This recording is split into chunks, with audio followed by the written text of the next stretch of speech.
I'm writing a paper on semantic memory for a class in semantics. Um, First, I usually go to my Georgia Southern account.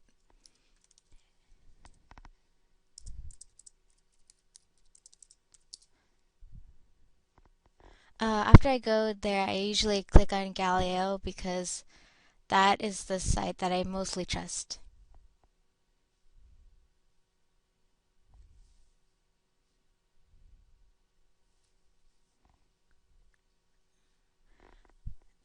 In Galileo, I usually do a search in the search bar that pops up first, and that's where I usually start my research.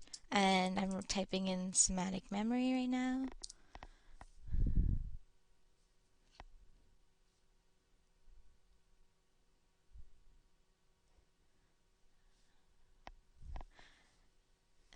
And this usually I could get most of my papers, but if it's kind of vague, then I go back to Galileo and then I look through the topics from browse by subject. And I usually go, if I'm doing a class in social linguistics, I try and narrow it down into either maybe psychology if it's relates more to that, or I'll go to where did it go? Oh yeah, I'll go to either literature, language, and literature criticism. But I'm gonna go back to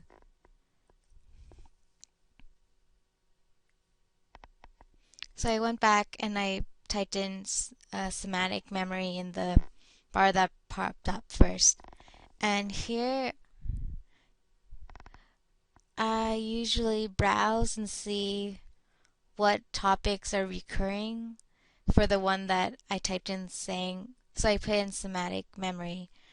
I see some of the topics there I see a lot is children, kind of like bilingualism, like Chinese words, and a little bit of like diseases about like how let me see. Oh yeah, like autism and how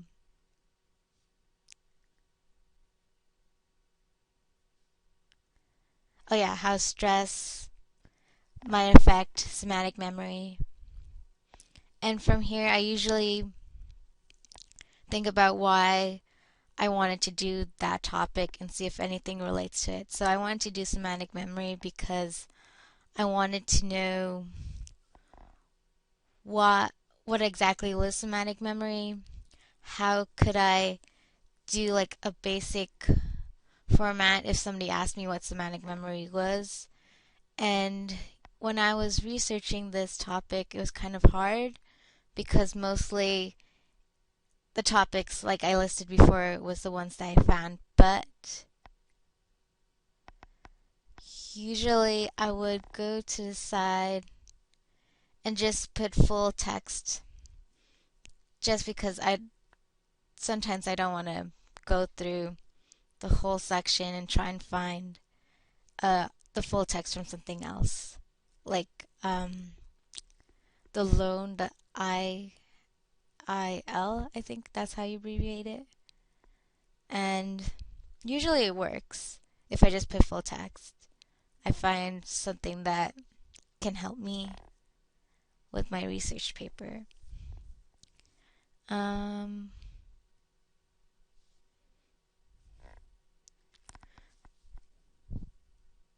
So then, when I do find something, an article that's I think that might help me, like Talk This Way, the effect of Porsodily converted semantic information on memory for novel words. That seems like something that might help me. Sorry, Miss, do you want to change?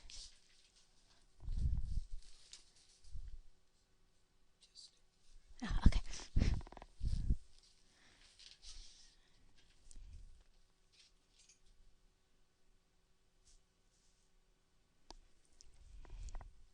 Okay, so then I would open the article. I would read the abstract first, because mostly that really does help, reading just the abstract and seeing the keywords. And this one kind of sounds what I want to do, so a little bit more on my topic. I'm thinking I would try and do maybe an experiment on how someone would react to words. Let's just say car, for instance. What would they, if I describe car, would they immediately think of when I describe that word? Would they immediately think of car? Would I have to describe it more? And how would that would fit if I have to, if I showed them a picture instead? And now, while I read this, this is just me looking it up in just the word semantic memory. And it kind of, this article kind of sounds like it could help me because it's talking about emotional information, and it's talking about how words convey, and like how some information might be, let me see, how do we react to synonyms and antonyms of a word like a small dog or a large dog, which is really interesting. This might help me a lot. So now that I think that this might help me, I go to the icon, the little email on the side, and I usually email this to myself. So I'd put my Georgia Southern email address.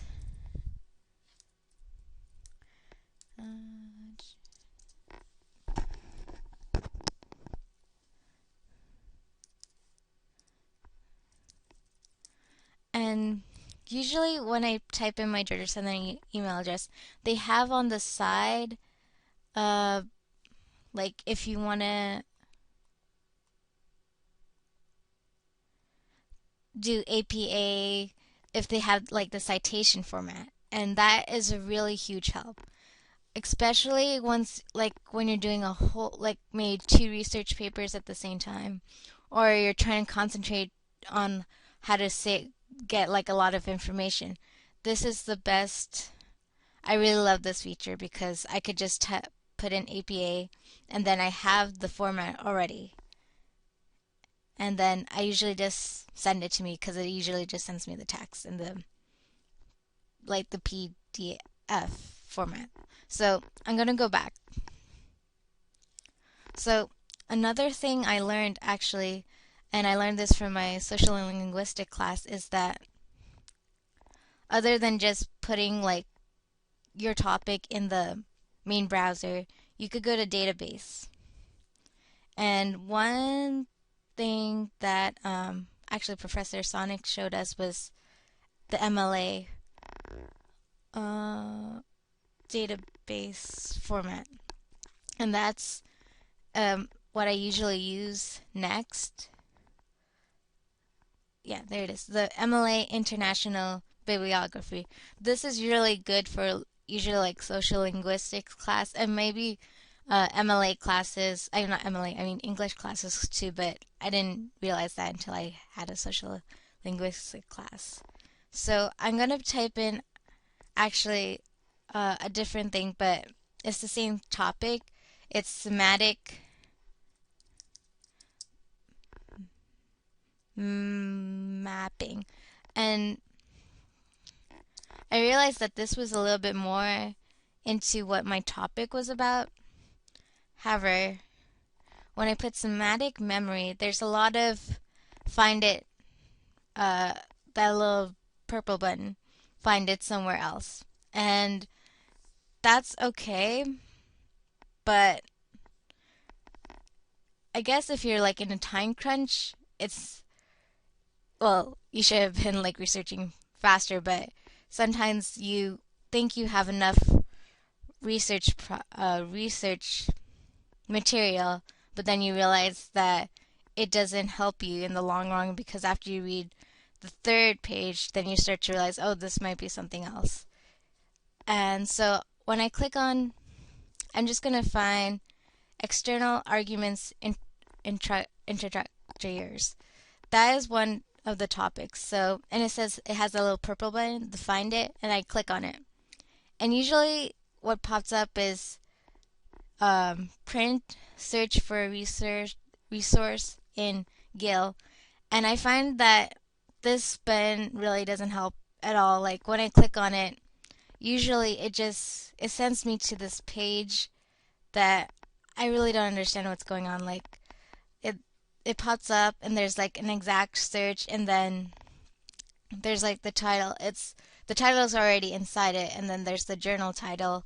And then when I put narrow my research, sometimes it doesn't even pop up. There's this another screen that pops up, and it's just like I don't understand what it's asking me to do.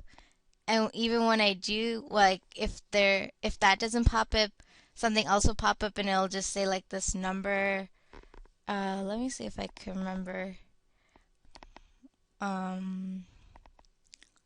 Let's see.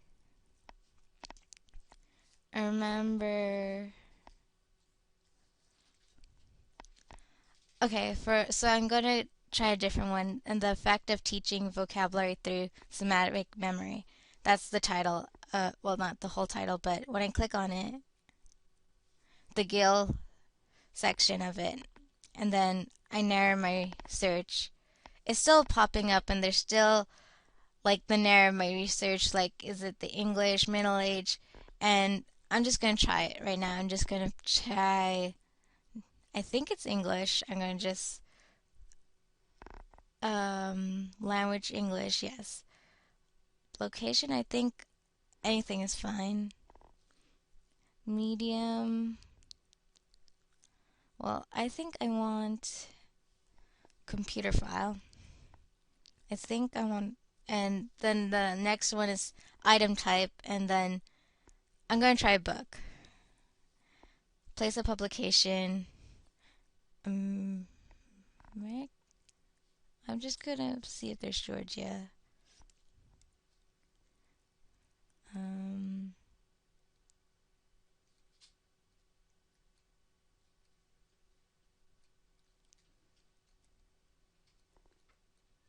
Georgia, yeah. And then I'm going to pick for publication status, current publication. And then narrow my research. And narrow my search. And then it just like it pops up, and then the same exact research page came up. I guess I had to put more records, and still nothing pops up. So usually I give up at that time. And then I usually I trust more in interlibrary loan, and usually I click on this, and sometimes actually underneath the library loan, there are articles that are kind of around the same topic, and I use that too. Like for this one, there's memory strategies and ESL vocabulary acquisitions, and I think that would kind of help with my research paper, but I might have to read it. But usually I would go to the interlibrary loan, and I would put in my email address and like password, and then usually everything's in there, and I just had to click send. So once I have my resources, and I usually try to get, like if the minimum of my research paper are 6 articles, I would try to get at least 8, because I always know like when I get time to actually start reading all of these articles, that it, well, I know that at least three of them won't work.